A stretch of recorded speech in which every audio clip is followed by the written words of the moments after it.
Action. Episode 4 of our Q&A episodes here on YouTube, where we answer YouTubers. fan questions. So, Doug, give us the question. What are your thoughts on MuscleTech supplements, clear muscle, and plasma muscle? So, MuscleTech. Whoa. MuscleTech's clear muscle? This sounds very sciencey. So, MuscleTech is not one of our favorite.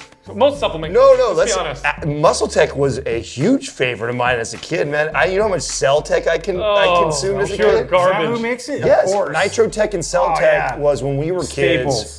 They were well, not the first ones, Phosphagen and EAS, right? So EAS was the first to do the creatine loading, right? That was a bunch of BS. Back in the days, you used to tell Cram people, our product down for a week. Right? You buy your supplement and then it says you got to do double or triple. Take 1 million doses for the first 5 days. Well, and here's the trick. Here's what was so funny. So here I am as a kid, right? I'm taking this Cell Tech drink, which by the way, I remember was about 300 and something calories of sugar. Yeah. Oh, because it was 75 milligrams. Right, Some fruity flavor. And we're loading, so we're drinking 2 or 3 of these things a day. So it's like, it must be working. I'm getting my scale as a kid, as a young boy who's trying to gain weight and build muscle. You see the scale going up because you're consuming 900 extra calories. So they have sugar, plus you're holding on to a bunch of water. And too. you get diabetes. You got us again, supplements. And you start to get diabetes. So tell me, I don't even know what clear muscle is. Clear muscle is Beta-Hydroxybutyrate. No, sorry, that's not Beta-Hydroxybutyrate. I'm thinking of something else. It's HMB. Sorry, HMB is a metabolite of leucine. Actually has studies to show that it helps prevent muscle breakdown in hard training athletes and people who are dieting very hard. That's what the literature shows. So, in fact, I think they're giving it to people in hospitals now to help them prevent, from atrophying muscle and stuff. But here's the thing. If you're an athlete trying to build muscle and you start taking HMB, are you going to notice a lot of results? No. Not really.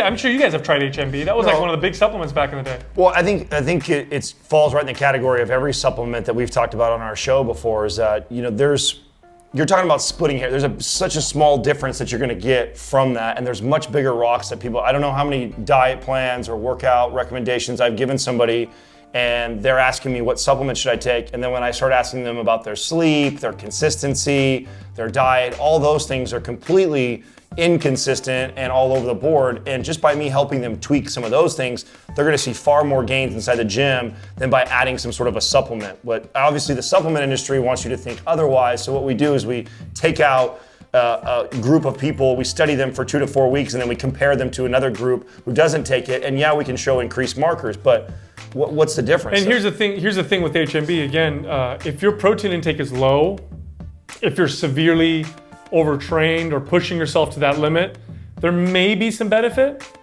But if you're eating adequate protein, taking extra leucine or HMB, it's not going to give you any extra benefit, and it's an expensive supplement. HMB in general is pretty expensive, and I don't know what the price of this MuscleTech supplement is, but I can assume it's more than zero. So you're going to be spending money on something that doesn't give you much. Well, if you're going to do it, you better very strongly believe it's going to work. Yeah, and then the other one was plasma. I think it was plasma muscle. Is that what you said, Doug? Plasma was clear muscle and plasma muscle, I believe, if I'm not mistaken, is it's like ATP, adenosine triphosphate, or a form of it in supplement form. Just ATP? Yeah, and there's some other things in there that's supposed to help with delivery. You know how they package supplements and stuff. Well, this is the Creatine Hustle, right? So the Creatine Hustle, they've been how many different types of creatine? So the big thing now is like which one's more efficient, which one do you get the most absorption from, which one's quicker into your system. Raw creatine. Yeah, if you want to take monohydrate. That's it. If you want to raise, it's all the same. If you want to raise ATP levels in muscle, creatine's extremely effective. It's proven. It's one of the most studied supplements, ergogenic supplements that exists, and it's inexpensive. You can buy pure creatine monohydrate for a low price. It's actually one of the very few supplements that we recommend to most people. Right. Especially if you're vegan. Here's what's important now.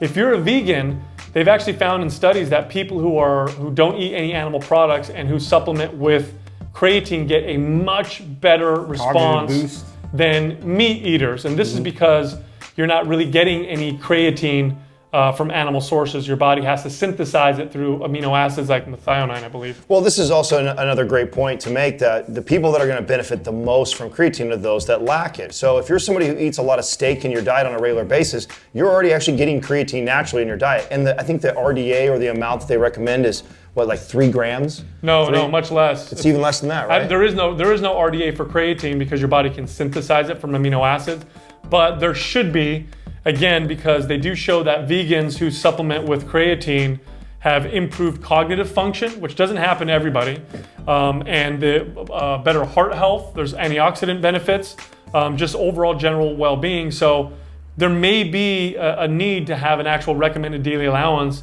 of creatine. But that all being said, even if you eat a lot of meat, supplementing with creatine, you can supersaturate muscle cells with ATP, which will make them stronger, which will make them appear bigger because it's like water magnets. So you have more water inside your muscles, which was not a bad thing. It's actually a good thing. And it also shows that muscles build faster on creatine. As far as these MuscleTech supplements concerned, a waste of money, pretty much a waste of money. If you're gonna spend money on supplements, protein powder, if you lack it in your diet, creatine is the one thing that's going to show you a boost. Everything else is kind of a... Well, if you're taking a creatine supplement like this too, you're going to replenish it at a faster rate when you're working out too. So if you think, I used to use the analogy for people like, and again, these are just numbers that I would use to give an example, is pretend that we have, 100 molecules of creatine inside of our body. We go do a set, our body utilizes, 80 of the 100. While you're resting, your body starts to replenish those energy stores. And then when you're on creatine, it just replenishes that at a faster rate. So when I go to do my bench press and I do the second set, the third set, I've got a little bit more energy stored than I would if I didn't. It's the one supplement that probably 7 or 8 out of 10 of you will notice if you take it. Everything else you're probably not going to notice unless it actually makes an impact. Unless you're feeling a deficiency. If you have a deficiency and you take, if you're low on vitamin D and you take vitamin D, you're going to notice. But if you have all your bases covered through proper diet, you're not going to notice anything from most supplements that are out there, except for creatine. The majority of you, if you take creatine, you'll notice within a week or two, you go in the gym and you'll see that you're going to squeeze out about 2 to 5 more reps on each exercise. You're going to get stronger pretty quickly. Otherwise, here's the thing too, MuscleTech, I'm not a big fan of their supplements.